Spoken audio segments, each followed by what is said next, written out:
Hair extensions మీద చాలా మందికి చాలా డౌట్స్ ఉన్నాయండి. ఈ రోజు ఆ డౌట్స్ కి మనం ఫుల్ స్టాప్ చేద్దాం.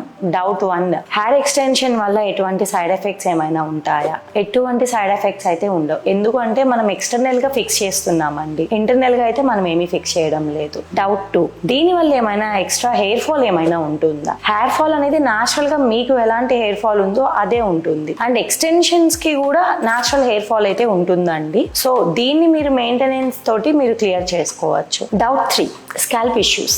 స్కాల్ప్ ఇష్యూస్ మీరు నవే డేస్ లో వీడియోస్ చూస్తూ ఉంటారు, హెయిర్ ఎక్స్టెన్షన్ పెట్టుకున్న తర్వాత హెయిర్ ఇలా అయిపోయింది అలా అయిపోయింది అనేది. సో అది ఎలా అంటే మీ మెయింటెనెన్స్ పైన డిపెండ్ అయి ఉంటుందండి. ప్రాపర్ షాంపూ మాస్క్ మెయింటైన్ చేస్తూ ప్రాపర్ కోమింగ్, ఎలా కోమ్ చేసుకోవాలి ఏంటి అనేది మీకు టెక్నీషియన్ ఎక్స్ప్లెయిన్ చేస్తారు. Regular maintenance like hair spa అలా తీసుకుంటూ ఉన్నారు అని అంటే స్కాల్ప్ ప్రాబ్లమ్స్ అయితే మీరు ఫేస్ చేయరు. డౌట్ 4, సర్వీస్ అండి. హెయిర్ ఎక్స్టెన్షన్ సర్వీస్ ఎలా మేడం అని అడుగుతున్నారు. హెయిర్ ఎక్స్టెన్షన్ సర్వీస్ వన్స్ మీరు ఫిక్స్ చేసిన తర్వాత 3 months, ఆఫ్టర్ 3 months మీరు సర్వీస్ అనేది చేసుకోవాల్సి ఉంటుంది. ఇది ఎలా అంటే మీ గ్రోత్ ని బట్టి, కొంతమందికి 3 months ఉంటుంది, కొంతమందికి 5 months ఉంటుంది. సో ఇలా depends on me hair growth ని బట్టి చెప్తారు. చాలా మందికి ఫస్ట్ వచ్చే డౌట్ ప్రైజింగ్ అండి. సో మన దగ్గర అయితే starts from 25,000. Depends on me hair length, volume ని బట్టి ప్రైజింగ్ అనేది ఇస్తారు. అండ్ టైప్ ఆఫ్ ఎక్స్టెన్షన్స్ ని కూడా బేస్ చేసుకుని ప్రైజింగ్ అనేది ఉంటుంది. సో ఫర్ మోర్ డీటెయిల్స్ ఒకసారి మీరు బ్రాంచ్ కి విజిట్ అయ్యారు అని అంటే మీ హెయిర్ అనలైజ్ చేసి టెక్నీషియన్ సజెస్ట్ చేస్తారు.